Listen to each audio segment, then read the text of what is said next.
finalista a la jefatura de gobierno de la Ciudad de México. Marcos, gracias por estar aquí. Gracias, Mónica. Bienvenido. Gracias, Manuel. Gracias. Bienvenido. ¿Dónde quedó Superbarrio esta mañana? Ese es una leyenda ahí de la ciudad, es parte pues de luchas que han sido importantes. Creo que hace 30 años el gran tema de la ciudad era el tema de la vivienda. El sismo de 85 hizo visible lo que nadie reconocía, que era pues ciudades perdidas prácticamente en el centro de la ciudad. Era un gran fenómeno de hacinamiento de familias.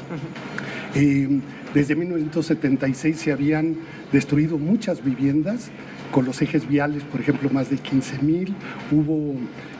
Había desajustes en el mercado de la vivienda en renta en general, y el sismo pues vino a cambiar las cosas. Por ahí andaba, y de ahí de alguna grieta profunda surgió la leyenda de Superbarrio. Bueno, que leyenda que perdura y que sigue y que es un ícono, un personaje, popular en la Ciudad de México. ¿Cómo es que Marco Rascón decide contender por la jefatura de gobierno, además con un partido, el Partido Humanista, que es un partido que tiene presencia en Ciudad de México, que no tiene el registro a nivel nacional? ¿Cómo es que hay ese acercamiento y esa intención tuya, primero de dejar el PRD, de irte de un partido que fundaste y de contender por el Partido Humanista? Bueno, ese es todo un ciclo que justamente iniciamos desde antes del PRD.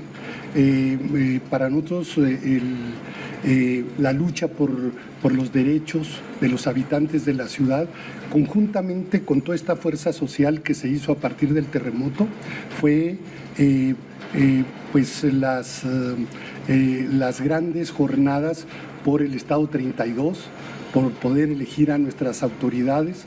Anteriormente era el presidente el que nombraba al regente y el regente a los delegados. Para nosotros era muy importante el restablecimiento, el establecimiento de estos derechos ciudadanos y tener una constitución propia. De eso hubo una evolución. Yo participé no solamente en el plebiscito ciudadano de 1993, sino también estuve en todo el proceso de reforma de los contenidos para reformar el Estatuto de Gobierno. Y desde mi punto de vista era importante para mi generación, únicamente para mí, poder estar con toda esa memoria, con toda esa visión, ese imaginario que nosotros tuvimos y que se concretó a partir de 1997, poder de que estuviera hoy como un contenido sumamente importante dentro de la contienda electoral de 2018.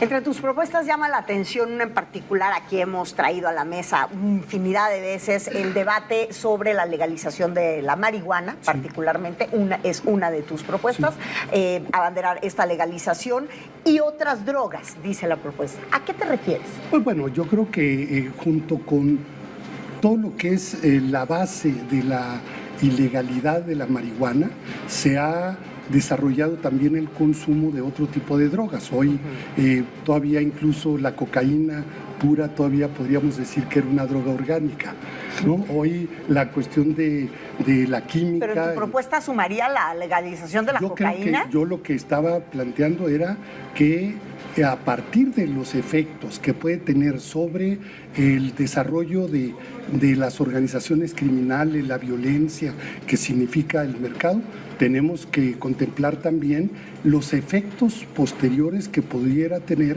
el asunto de legalizar el consumo de otro tipo de drogas.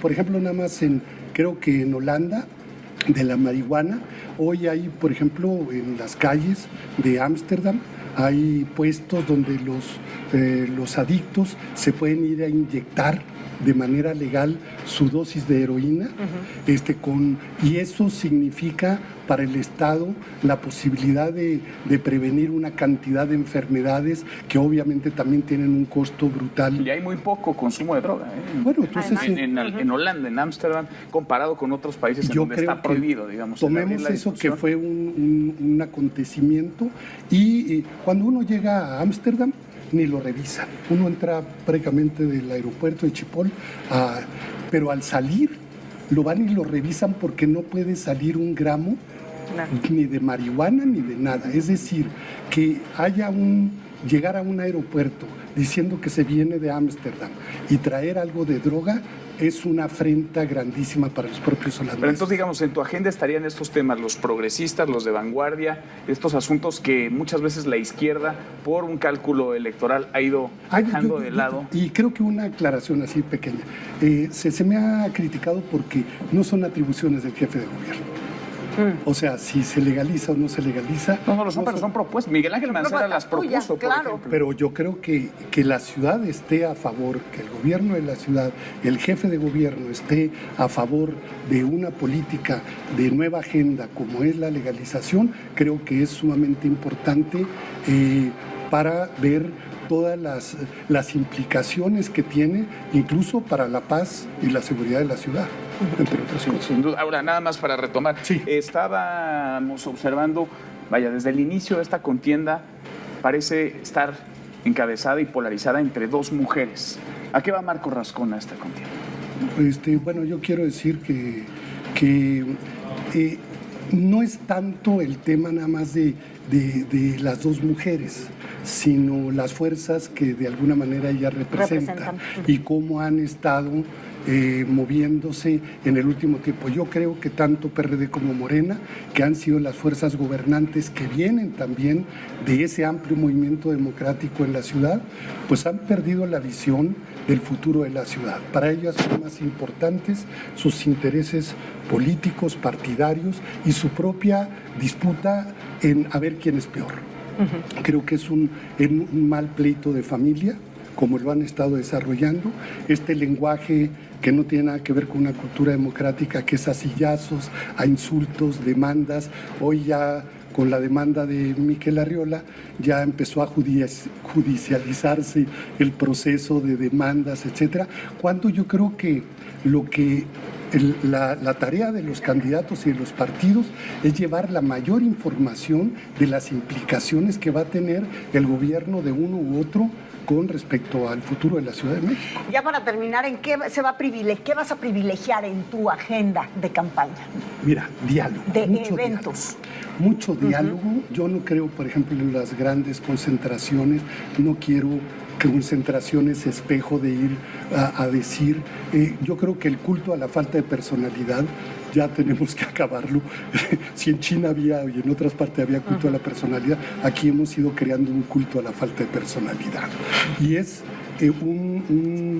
una cuestión donde incluso la comunicación social, los medios, las redes, hoy para poder llegar con la mayor información a los ciudadanos, tiene que ser sustantiva, tiene que ser profunda, para que al momento que la gente llegue a las urnas, que tiene que regresar a las urnas, hay un proceso de abstención en la ciudad que es muy preocupante.